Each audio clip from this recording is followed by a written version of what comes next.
ਅਗਲੀ ਖਬਰ ਵੱਲ ਚਲੀਏ। ਕੈਲੀਫੋਰਨੀਆ ਦੇ ਗਵਰਨਰ ਗੈਬਨ ਨਿਊਸਮ ਹੋਣਾ ਨੇ ਜੋ ਹੋਮਲੈਸਨੈਸ ਦੀ ਪ੍ਰੋਬਲਮ ਆ ਸੈਨ ਫਰਾਂਸਿਸਕੋ 'ਚ ਬਹੁਤ ਵੱਡੀ, ਉਹਦਾ ਜਿਹੜਾ ਬਲੇਮ ਆ ਉਹ ਜ਼ਰੂਰ ਆਪਣੇ ਆਪ ਤੇ ਲੈ ਲਿਆ ਆ।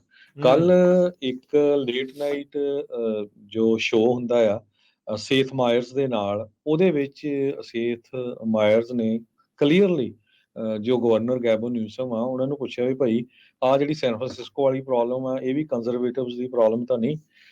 ਫਿਰ ਉਹਦੇ ਵਿੱਚ ਉਹਨਾਂ ਨੇ ਕਿਹਾ ਵੀ ਨਹੀਂ ਇਹ ਪ੍ਰੋਬਲਮ ਇਹਦੇ ਲਈ ਮੈਂ ਰਿਸਪੌਂਸੀਬਲ ਹੈਗਾ ਕਿਤੇ ਨਾ ਕਿਤੇ, ਕਿਉਂਕਿ ਜੇ ਦੇਖਿਆ ਜਾਵੇ ਸੈਨ ਫਰਾਂਸਿਸਕੋ 'ਚ ਪਹਿਲਾਂ ਮੇਅਰ ਸੀਗੇ ਗਵਰਨਰ ਗੈਬਨ ਨਿਊਸਮ ਹੋਣੀ। ਨੈਂਸੀ ਪਲੋਸੀ ਹਾਊਸ ਸਪੀਕਰ ਰਹੀ ਆ ਬਹੁਤ ਲੰਮਾ ਸਮਾਂ, ਉਹ ਵੀ ਸੈਨ ਫਰਾਂਸਿਸਕੋ ਤੋਂ ਹੀ ਕਾਂਗਰਸਮੈਨ ਸੀ।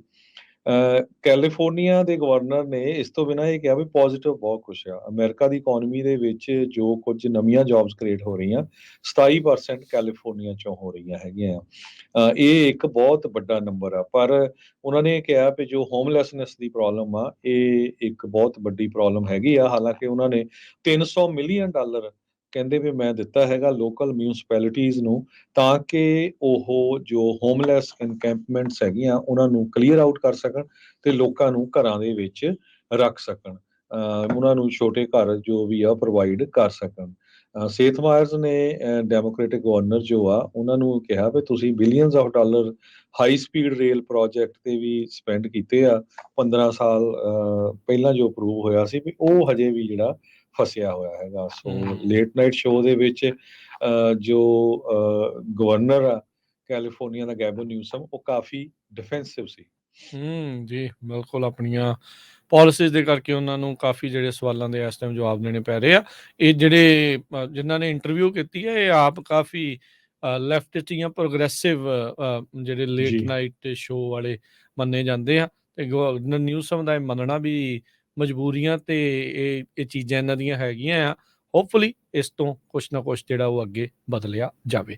ਕੈਲੀਫੋਰਨੀਆ ਦੀ ਪੁਲਿਸ ਇਸ ਬੰਦੇ ਦੀ ਭਾਲ ਦੇ ਵਿੱਚ ਆ ਜਿਸ ਨੇ ਕਲਵਰ ਸਿਟੀ ਦੇ ਘਰ ਦੇ ਵਿੱਚ ਬ੍ਰੇਕ ਇਨ ਕੀਤਾ। 5 ਘੰਟੇ ਤੱਕ ਕਹਿੰਦਾ ਵੀ ਉਹ ਅੰਦਰ ਰਿਹਾ ਤੇ ਉਸਨੇ ਬਹੁਤ ਹੀ ਘਿਨਾਉਣੀ ਹਰਕਤ ਕੀਤੀ। 12 ਸਾਲਾਂ ਦੀ ਇੱਕ ਬੱਚੀ ਆ ਉਸ ਦੇ ਨਾਲ ਬਲਾਤਕਾਰ ਵੀ ਕੀਤਾ। ਪੁਲਿਸ ਨੇ ਇੱਕ ਕਾਲ ਫਾਰ ਸਰਵਿਸ ਨੂੰ ਰਿਸਪੌਂਡ ਕੀਤਾ ਸੀ ਤਕਰੀਬਨ ਸਵੇਰੇ ਜਿਹੜਾ ਜੀ 7:45 ਵਜੇ। ਇਹ 2 ਦਸੰਬਰ ਦੀ ਘਟਨਾ ਜਿਹੜੀ ਉਹ ਦੱਸੀ ਜਾਂਦੀ ਆ। ਜਦ ਉਹ ਪਹੁੰਚੇ ਤਾਂ ਉਹਨਾਂ ਨੇ ਦੇਖਿਆ ਵੀ ਇਹ ਜੇ ਸਸਪੈਕਟ ਆ ਉਹ ਉਹਨਾਂ ਦੇ ਘਰ ਦੇ ਕਿਸੇ ਦੇ ਘਰ ਦੇ ਵਿੱਚ ਵੜਿਆ ਸੀਗਾ। ਇਹ ਲਾਸ ਐਂਜਲਸ ਦੇ ਵੈਸਟ ਵਾਲੇ ਪਾਸੇ ਕਲਵਰ ਸਿਟੀ ਪੈਂਦੀ ਆ, ਜਿੱਥੇ ਉਹਨਾਂ ਦੇ ਪਰਿਵਾਰ ਵਾਲਿਆਂ ਦੀ ਬੱਚੀ ਨੂੰ ਉਸਨੇ ਕਈ ਵਾਰੀ ਸੈਵਰਲ ਟਾਈਮਸ ਉਸ ਨੂੰ ਅਸੌਲਟ ਕੀਤਾ ਸੀ ਤੇ ਫਿਰ ਤੜਕੇ ਸਵੇਰੇ 7 ਵਜੇ ਉੱਥੋਂ ਪੈਦਲ ਹੀ ਨਿਕਲ ਗਿਆ ਸੀਗਾ। ਸੋ ਕਹਿੰਦੇ ਵੀ ਬਾਲਕਨੀ ਦੇ through back of the house ਕਹਿੰਦੇ ਵੀ ਉਸਨੇ ਐਂਟਰੀ ਕੀਤੀ ਸੀ ਗ੍ਰੈਂਡ ਪੇਰੈਂਟਸ ਦੇ ਬੈਡਰੂਮ ਦੇ ਵਿੱਚ, ਜਿਸ ਤੋਂ ਬਾਅਦ ਦੇ ਵਿੱਚ ਘਰ ਵਿੱਚ ਉਹ ਟਹਿਲਦਾ ਵੀ ਰਿਹਾ ਤੇ ਕਿੰਨਾ ਚਿਰ